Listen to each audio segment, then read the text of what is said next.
Selamat datang kembali di channel YouTube Kisah Misteri Horor. Pada kesempatan ini kami hendak mengisahkan tentang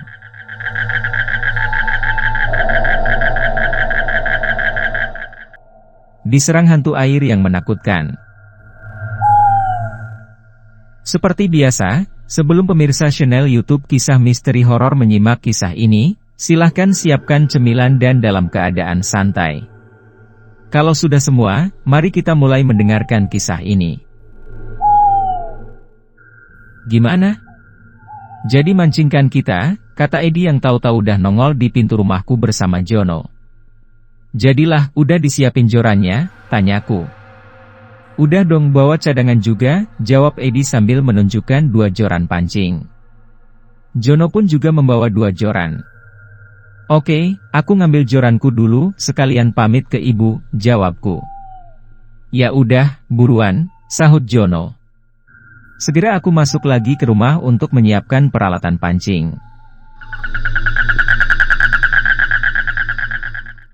Sore itu kami berencana pergi memancing untuk mengisi liburan kelulusan. Aku sudah lulus SD sekarang, dan akan memasuki jenjang SMP. Selama liburan itu aku cuma bermain-main saja dengan 2 temanku, Edi dan Jono, karena cuma mereka yang mau jadi temanku. Para pecinta dan para subscriber YouTube Kisah Misteri Horor. Kami sering memancing bersama di sungai batas kotaku, karena memang memancing adalah hobi kami. Entah gimana ceritanya sampai kami bisa punya hobi yang sama. Kampung kami memang tidak terlalu jauh dari sungai besar batas kota, cuma berjarak 10 menit jalan kaki dari rumah. Dan siang ini kami berencana untuk memancing lagi di sungai itu. Bu, aku mau mancing di sungai, sama Edi dan Joni, boleh ya?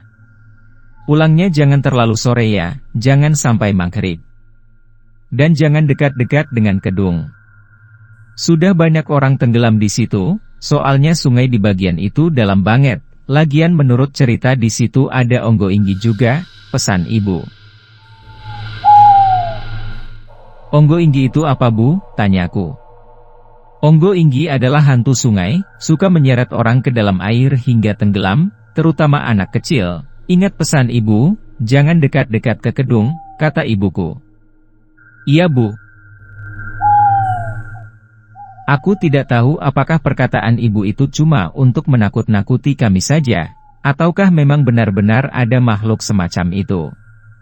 Biasanya cara orang tua melarang anaknya adalah dengan menakut-nakutinya. Tapi biar bagaimanapun, yang jelas, pesan ibu harus kuingat-ingat dan harus kuturuti. Para pecinta dan para subscriber YouTube Kisah Misteri Horor.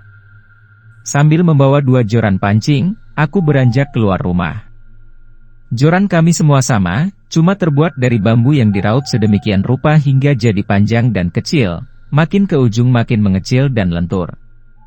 Memang joran itu sangat sederhana, karena kami pikir tidak perlu peralatan pancing yang mahal, yang penting mancingnya itu sendiri. Udah siap? Tanya Edi. Udah dong, kataku sambil nunjukin joranku. Nanti nyari umpan di mana? Di tempat biasa aja, di pinggiran kali kan banyak, jawab Edi. Ya udah, yuk berangkat, kataku. Kami bertiga berangkat ke sungai dengan jalan kaki, karena jaraknya cuma sekitar 500 meter dari rumahku. Sungai itu cukup besar dan merupakan tapal batas wilayah antara kotaku dan kabupaten sebelah. Matahari sudah tidak begitu menyengat lagi, karena memang waktu itu sudah jam 3 sore. Para pecinta dan para subscriber YouTube Kisah Misteri Horor. Sesampainya di sungai, kami mencari umpan dulu berupa cacing yang banyak terdapat di pinggiran sungai, di bawah tumpukan daun-daun dan tanah humus. Setelah dirasa sudah dapat cacing cukup banyak, kami pun menyiapkan segala peralatan pancing, dan dimulailah keasyikan memancing itu. Tapi sepertinya nasib memang belum beruntung, setelah 1 jam memancing, nggak ada 1 ikan pun yang nyangkut. Lama-lama kami dilanda kebosanan juga.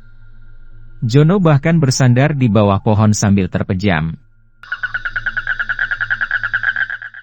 Kalau gini terus, Lama-lama kami bisa ketiduran juga, karena memang di pinggiran sungai itu banyak pohon besarnya hingga membuat suasana jadi teduh, ditambah lagi angin semilir berhembus.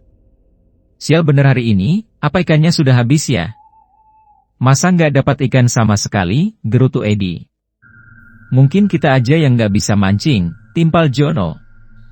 Ya mungkin, malah dua-duanya, ikannya habis, dan kita juga nggak bisa mancing, hehehe. Kataku cengengesan. Kita pindah ke kedung aja yuk, katanya di sana banyak ikannya, ajak Edi. Nggak mau ah, tadi sudah dipesan ibuku, nggak boleh ke sana, jawabku. Alah, bentar aja kok. Biar bisa dapat ikan lah. Edi sudah beranjak pindah menuju kedung yang dimaksud. Jadi terpaksa aku dan Jono mengikuti. Kedung sungai terletak agak ke hilir, agak jauh juga. Kami harus berjalan kaki kira-kira 10 menit. Di sini banyak pepohonan besar dan rumput-rumput lebat di pinggiran sungai, suasana terasa teduh, tapi malah tampak singup dan angker. Kami mulai memancing lagi di tempat baru itu. Dan benar saja, baru 5 menit mencemplungkan umpan, sudah ada ikan yang nyangkut di kailnya Edi, lalu berturut-turut aku dan Jono pun juga dapat. Seperti panen saja, ikan terus aja nyangkut di kail kami. Aku sampai heran, kenapa tiba-tiba ikannya pada ngumpul di sini? Dari mana semua ikan itu? Bener kan, kataku? Di sini emang banyak ikan, kata Edi. Iya juga sih, tapi aku masih takut, di sini kan airnya dalam banget, kataku. Asal nggak terlalu ke pinggir sungai aja nggak papalah, jawab Edi. Dapat lagi, seru Jono sambil menarik jorannya, dan ikan sebesar lengan sudah menggelepar di ujung senar kailnya. Kami terus saja asyik memancing, makin banyak ikan yang kami dapat, makin lupalah kami dengan waktu. Sudah lebih dari 20 ekor ikan yang rata-rata sebesar telapak tangan telah kami dapatkan. Bahkan aku sendiri lupa dengan pesan ibuku. Dan saat matahari sudah hampir tenggelam, kami baru tersadar. Udahan aja yuk, udah mau maghrib nih, kataku. Iyalah, lagian udah banyak juga ikannya, sambung Edi.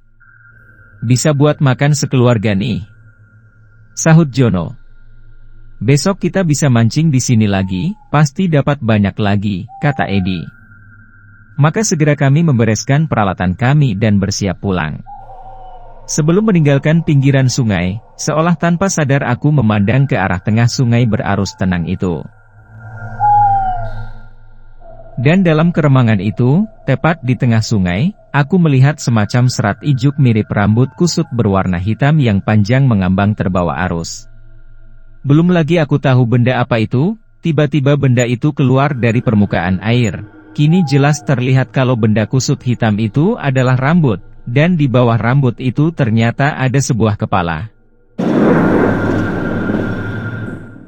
Aku tidak salah lihat, benda itu benar-benar kepala yang memiliki rambut sangat panjang.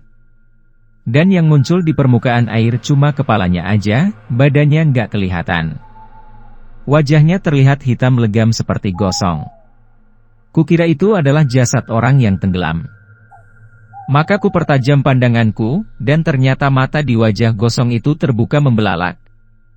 Lalu terdengarlah suara tawa mengekeh yang sangat menakutkan, mulut di kepala itu terbuka lebar, memperlihatkan taring panjang yang menyembul, mata melotot besar, kulit wajah keriput berkerut-kerut dan gosong hitam seperti bekas terbakar. Kemudian dari permukaan air di samping kepala itu, terjulurlah sebuah tangan hitam legam. Tangan itu berjari-jari sangat kurus dan panjang, jauh lebih panjang dari jari normal. Di setiap ujung jari itu terdapat kuku-kuku sangat panjang yang berwarna hitam dengan ujung runcing tajam. Tiba-tiba meledaklah suara tawa menggelegar. Tawa laki-laki bersuara besar dan berat. Aku sudah memberikan ikan yang banyak pada kalian, sekarang giliran aku minta bayarannya, yaitu nyawa kalian. Kata kepala itu dengan suara besar dan berat mengerikan. Dua itu, hantu sungai, ku dengar Edi ngomong dengan tergagap. Onggo Inggi, teriak Jono dengan keras. Mendadak saja kepala itu melesat cepat di permukaan air dan menuju ke arah kami. Kini tidak cuma satu tangan bercakar saja, tapi dua tangan berjari panjang dan berkuku runcing panjang seakan hendak menerkam ke arah kami. Kejadian itu berlangsung dengan sangat cepatnya. Edi dan Jono masih sempat lari tunggang langgang. Sedangkan aku pun ikut bangkit dan hendak ikut berlari. Masih sempat kulihat kakiku luput dari cengkraman tangan bercakar tajam itu. Maka ku teruskan lariku menyusul teman-temanku. Tapi baru satu langkah, kurasakan seperti ada yang mencengkram pergelangan kakiku dan menahan lariku. Ketika kulihat ke bawah, sebuah benda hitam panjang mirip dengan rambut sedang membelit kakiku. Sedemikian eratnya belitan rambut itu hingga kakiku terasa seperti diikat dengan kawat besi. Ternyata rambut makhluk itu bisa molor panjang dan seakan berubah menjadi semacam tentakel gurita yang sekeras baja. Cengkeraman rambut yang seperti tentakel gurita di kakiku terasa semakin menguat. Ku jejak-jejakan kaki berusaha melepaskan diri, tapi tetap tidak bisa lepas. Sementara itu kepalanya sudah mendekatiku. Kedua temanku sudah tidak kelihatan lagi. Sedikit demi sedikit, rambut yang mirip tentakel itu mulai menarikku ke dalam air. Refleks aku memegang pohon yang ada di pinggir sungai. Sambil berdoa kepada Allah, aku terus bertahan dan terus menjejakkan kakiku. Sempat terlintas di pikiranku, mungkin ini adalah Onggo Inggi yang diceritakan ibu. Kini ternyata kepala itu sudah berada di luar air. Wajah hitam gosong berkeriput dengan mulut penuh dengan taring itu keluarkan suara menggeram-geram. Sejauh yang bisa kulihat, makhluk itu cuma terdiri atas kepala, rambut yang panjangnya mungkin lebih dari 2 meter, dan sepasang cakar tajam mengerikan, sedangkan badannya sendiri tidak kelihatan. Di tengah kepanikan dan ketakutan, aku terus bergulat dengan makhluk itu, beradu tenaga saling tarik-menarik. Aku terus memegang kuat-kuat batang pohon itu sambil terus berdoa, tapi saking kuatnya tarikan makhluk itu, perlahan peganganku semakin mengendor dan terlepas sedikit demi sedikit. Mungkin inilah saatnya ajalku tiba. Dan saat keputusasaan sudah berada di ujung, ku sebut asma Allah berulang kali. Lalu mendadak saja terlintas sebuah wajah sangat putih dan menyeramkan dengan mulut sobek sampai telinga. Tanpa sadar aku pun meneriakkan sebuah nama. Salma. Saat itulah tenagaku sudah benar-benar habis, pegangan tanganku pada pohon itu pun terlepas, maka rambut-rambut panjang yang membelit kakiku itu pun menarikku ke dalam air sampai ke batas pinggang.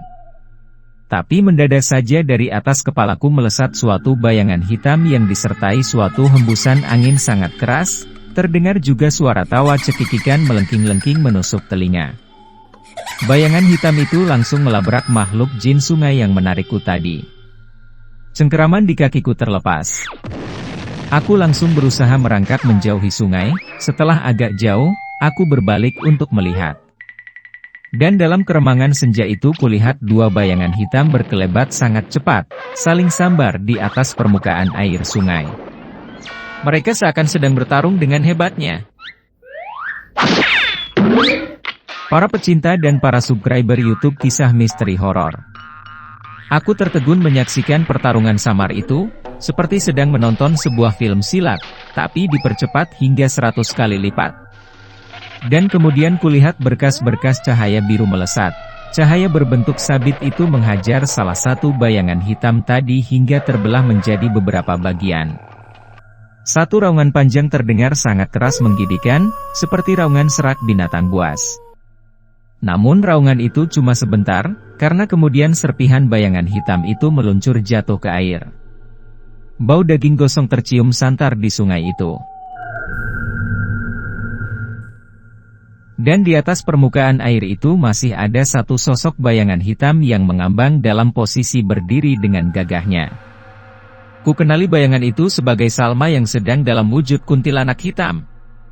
Jauh lebih seram daripada saat pertama kali kami bertemu, ditambah kuku jari tangan yang panjang seperti pisau belati. Ternyata Salma benar-benar datang memenuhi panggilanku.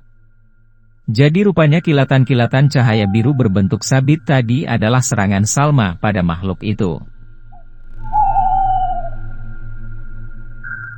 Para pecinta dan para subscriber YouTube Kisah Misteri Horor. Kurasakan suatu hawa tekanan yang luar biasa kuat terpancar dari sosoknya Salma. Tekanan itu bahkan sampai membuat dadaku terasa sesak, jantungku serasa dipacu kencang. Apakah ini yang disebut aura energi? Sepertinya Salma sedang diliputi kemarahan yang teramat sangat. Salma masih terus mengawasi permukaan air tepat di mana makhluk tadi jatuh, seakan memastikan kalau makhluk itu benar-benar telah musnah. Beberapa menit berlalu, dan perlahan Salma berbalik ke arahku. Wujudnya langsung berubah jadi gadis sangat cantik. Tekanan aura energi dahsyat tadi menghilang seketika. Dan di bibirnya tersungging satu senyuman sangat manis. Maafkan aku Arya, aku datang terlambat, karena aku harus mencarimu dulu. Kamu tidak membawa cincin yang dulu kuberi ya? Tanya Salma penuh sesal. Sudahlah, tidak apa-apa, kamu gak terlambat kok. Terima kasih sudah menolongku, kataku sambil mengatur nafas dan berusaha menenangkan detak jantung yang seperti dipacu. Salma tersenyum. Aku senang bisa membantumu, sekali lagi aku minta maaf. Aku yang salah, tidak menuruti pesan ibu.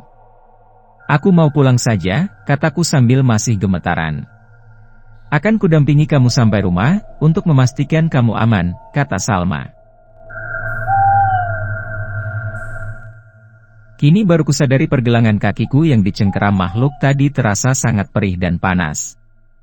Kuelus-elus pergelangan kakiku, tidak ada luka sama sekali, tapi rasa sakit dan panas itu terasa nyata. Salma mendekatiku, melayang dalam posisi bersimpuh, dia ulurkan tangannya dan memegang pergelangan kakiku dengan lembut. Tangan itu terasa sedingin es, hingga kakiku seperti ditempeli es batu. Tapi anehnya, hawa dingin itu seakan meresap dan merasuk ke dalam kulit kakiku. Rasa panas di kakiku itu pun perlahan mulai mereda dan akhirnya menghilang, meskipun perihnya masih sedikit terasa.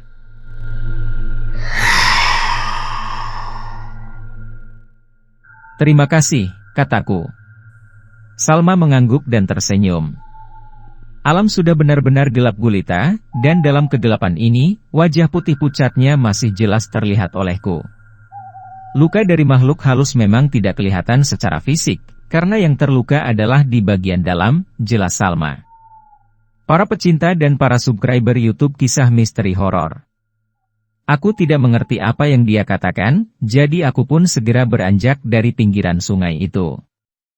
Bahkan peralatan pancing dan juga ikan hasil tangkapan tadi pun terlupakan. Salma melayang 1 meter di depanku, seakan menjadi penunjuk jalanku, karena suasana sudah gelap gulita dan aku tak bisa melihat apa-apa lagi. Tapi anehnya, meskipun pakaian Salma itu hitam-hitam, aku masih bisa melihat sosoknya dengan jelas, jadi kuikuti saja sosoknya untuk tinggalkan tempat itu. Dalam perjalanan pulang, pikiranku masih terpaku pada makhluk tadi. Aku masih penasaran, sebenarnya dia itu jenis makhluk apa. Maka kutanyakan saja pada Salma. Dia adalah jenis jin air, dia selalu tinggal di air. Hingga manusia menamainya sebagai hantu air, atau kadang juga disebut Onggoinggi. Jawab Salma. Ternyata dugaanku soal makhluk itu tepat sekali. Apakah dia tidak bisa keluar dari air? Tentu saja bisa, jawab Salma. Jin bisa berada di mana saja, tapi dia adalah jin air, jadi lebih suka berada di dalam air. Dan saat dia keluar dari air, maka kekuatannya akan jauh berkurang. Butuh waktu sebentar bagiku untuk mencerna kata-kata Salma itu, lalu baru ku teruskan pertanyaanku.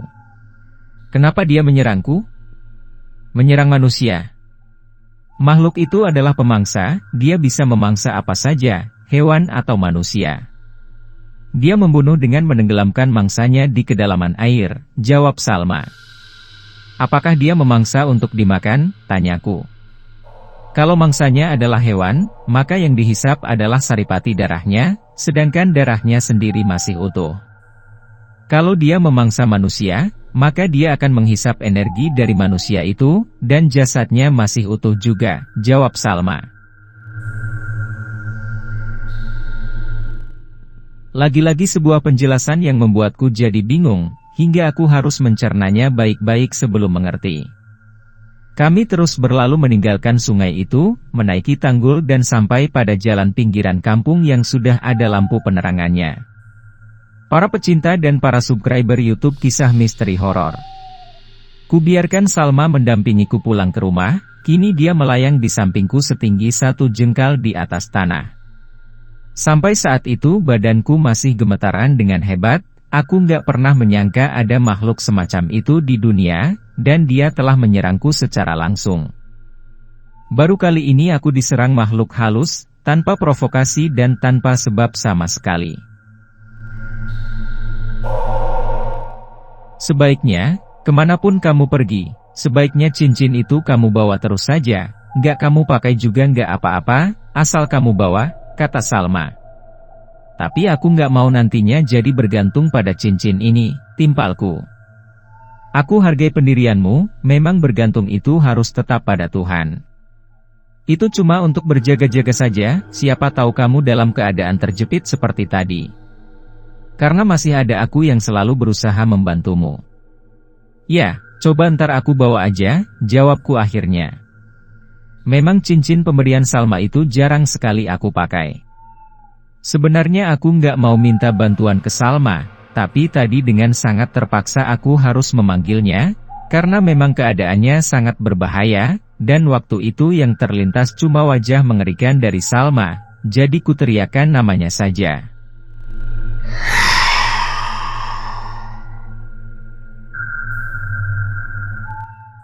Melewati jalan aspal kampung, pikiranku berputar antara makhluk tadi, juga tentang Salma. Dia tadi sudah menyebut nama Tuhan, apakah jin itu juga punya Tuhan? Apakah Tuhannya sama dengan Tuhannya manusia? Entahlah. Hal semacam itu terlalu rumit untuk dipikirkan bocah seusiaku. Para pecinta dan para subscriber YouTube Kisah Misteri Horor. Salma mengantarku sampai ke depan pintu rumahku, lalu dia menghilang begitu saja. Tubuhku terasa lemas sekali, badan kedinginan karena pakaianku sudah basah kuyup karena air sungai. Rasa bersalah pada ibu mulai menghantui, aku sudah mengabaikan pesannya, dan kini aku merasakan sendiri akibatnya. Belum lagi kalau nanti ketahuan pakaianku basah semua, ibu pasti akan ngomel-ngomel memarahi aku. Benar-benar suatu pengalaman luar biasa, hampir mati oleh makhluk yang disebut hantu sungai itu. Aku tidak pernah menceritakan soal makhluk itu pada orang tuaku, demikian juga dengan kedua temanku, biarlah menjadi rahasia kami saja.